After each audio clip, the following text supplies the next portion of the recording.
How's it going, guys? My name is Zach with the Movie Castle, and today we're going to be taking a look at The Mandalorian Season 3. This ran for 8 episodes on Disney Plus from March 15th to April 19th, 2023. The show was created by Jon Favreau and stars Pedro Pascal, Katee Sackhoff, Giancarlo Esposito, and Baby Yoda, who I know is a puppet and not a real person, but for whatever reason, feels right to put him in the credit line. And yeah, I can't believe we're on the 3rd season already. It seems like most streaming shows will take like 2 to 4 years off and you'll have forgotten about them, and they're like, hey, season 2, I'm like, oh, that's still running. But no, Mandalorian, they're cranking out. They're on the 3rd season already. Hope you've watched not only the first 2, but also 3 random episodes of Mandalorian that were in Book of Boba Fett. Still don't know why they did that. There's 2 in Book of Boba Fett that are pretty much just Mandalorian episodes. And then the finale also wraps things up with Mando. And you don't really need to know too much about the rest of Boba Fett. Boba Fett wants to be mayor. There's bad guys that don't want him to be. And then they're gonna fight. You're pretty much caught up. So if you want to just watch the Mando episodes, go ahead. Because, like, for real, the inciting incident of this season happens in Book of Boba Fett. What are we doing? Anyway, overall, I did like this season. I'm a big fan of the show, and it's always great to see Mando and Baby Yoda going out on their adventures. Yes, I know his name is Grogu. I don't particularly care.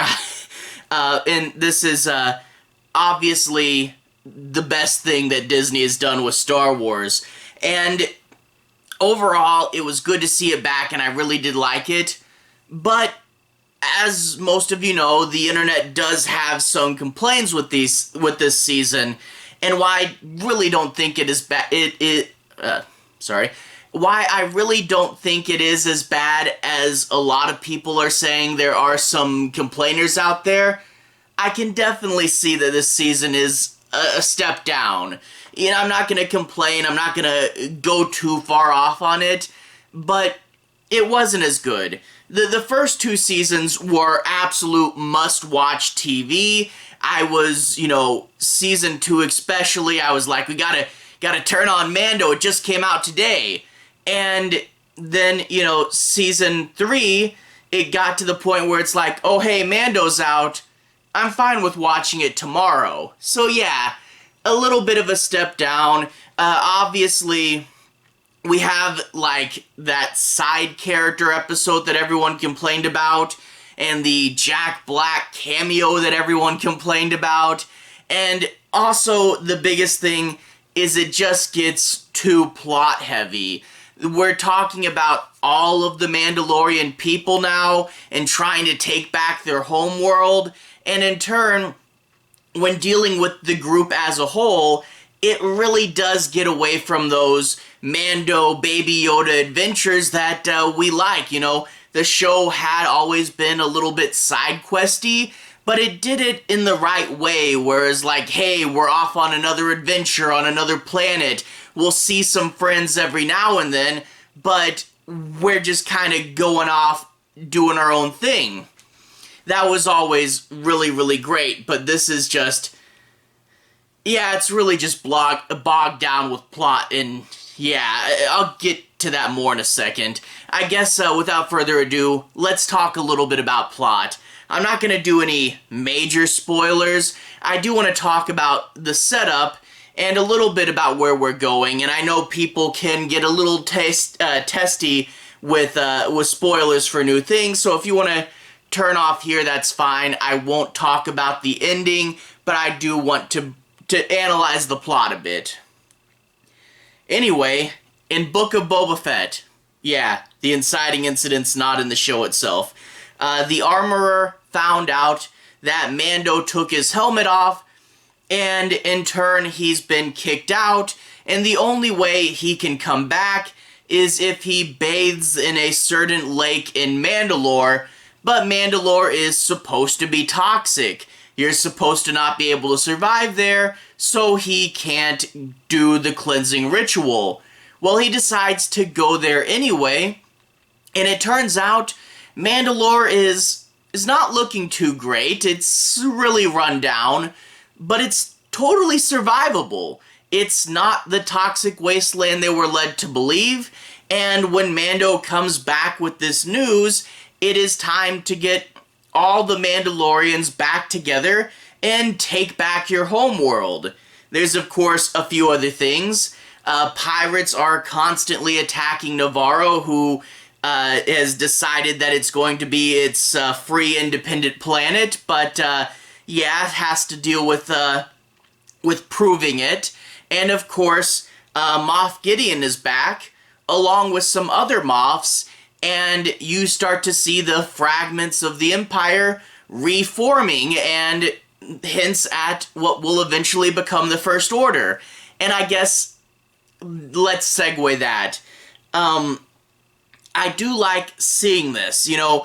Mandalorian Season 3, I feel, is taking steps to fix the sequel trilogy, because that was really one thing that bugged me with Episode 7. Episode 6, we defeated the Empire, we controlled the galaxy. Episode 7, we're rebels again, and what is the First Order? How did we reset? What happened here? What, you guys had won, how are you, what?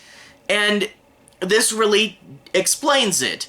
In Mando Season 3, you get to see the state of the New Republic. You get the idea that, going from a small group of rebels to a legitimate government is a hard transition, and you're going to make mistakes. I like that idea. It makes sense. It explains why the New Republic would eventually fall.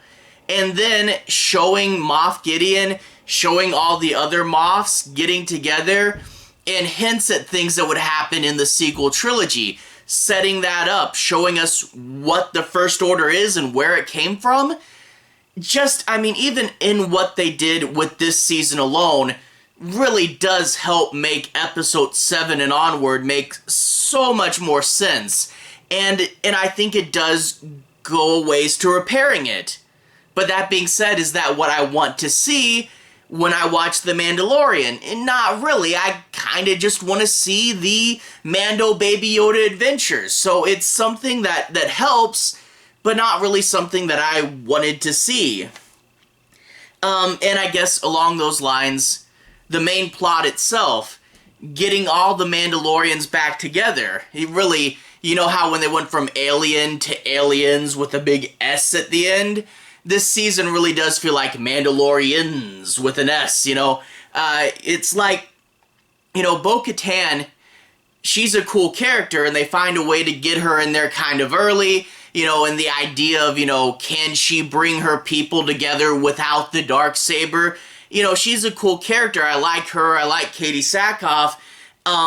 And I like the other Mandalorians too. The Armorer is a cool character. The big one with the giant gun, I really liked him. And it's cool to see the other Mandalorians, but they're in this season all the time, and this is very different. In regular Mando, you would see a character pop up for an episode or two, and you didn't really get the gang together until we were getting ready for the finale. You didn't see characters in there for almost every episode, And the idea of we're going to take back Mandalore in Season 3, that's a little rushed, Like, this is a Season 5 plot. You need to tell us that that's the goal of the series.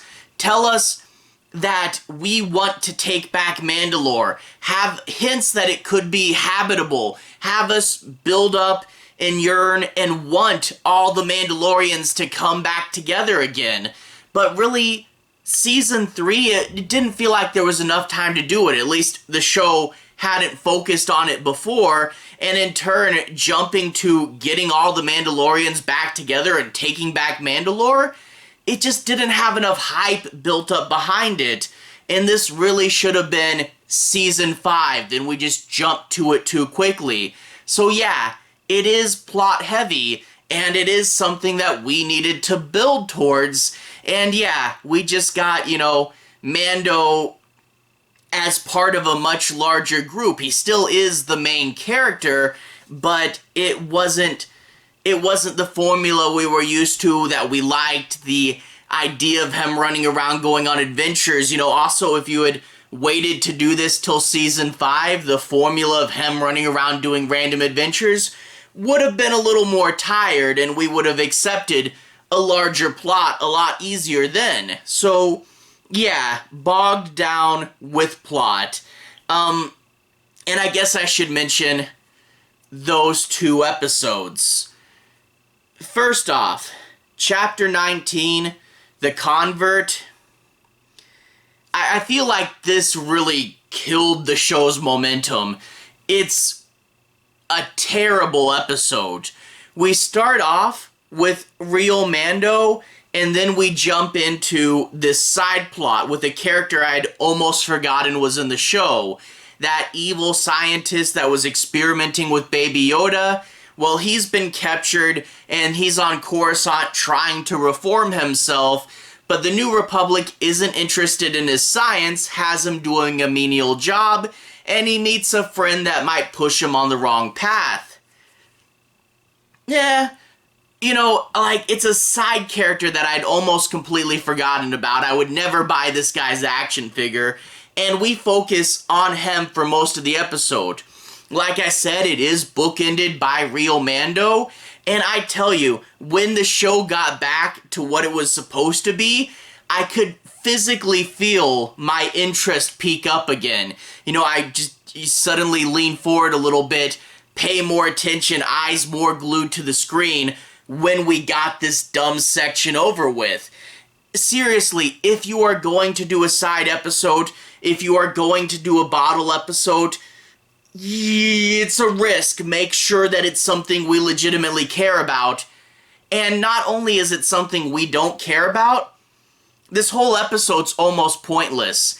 Like, it introduces a character that doesn't have super much importance in the rest of the plot later. It's like, hey, look at this new character. The character will have a couple scenes and we didn't really need to explain who they are. But here's a whole episode introducing them. What was that about? And also, the whole plot of this episode, you could have compressed down to like 10 minutes and still gotten it just fine. If they had compressed it down to 10 minutes and then chopped it up and then sprinkled it across an episode of Mandalorian or 2, then that would be interesting asides. And you could have totally done this plot as little aside scenes and that would have worked. But really, having this terrible episode just killed the momentum. It's like, hey, Mando's back, and I think we had 2 episodes where we're like, ooh, what's going on? And then, boom, there goes all the interest in the show. This was a huge mistake. The other one that actually on IMDb has a lower rating somehow is Chapter 22, Guns for Hire. And that's the one with the Jack Black and Lizzo cameo. They're a couple that's running a planet, and it's like Jack Black used to work for the Empire, but he's reformed, he's good now, and he's leading the planet in a positive direction, but for whatever reason, droids are malfunctioning, and Katee Sackhoff and Mando have to go on an adventure to figure out why, and most of the episode's okay. Someone did point out that it's kind of like a Scooby-Doo episode at the end, and when they point that out, you can't really unsee it. It's for the most part fine, but yeah, that Jack Black cameo is just hard to look past. And I want to say, I like Jack Black. He's a funny comedian. He's done some really great movies. I like Jack Black.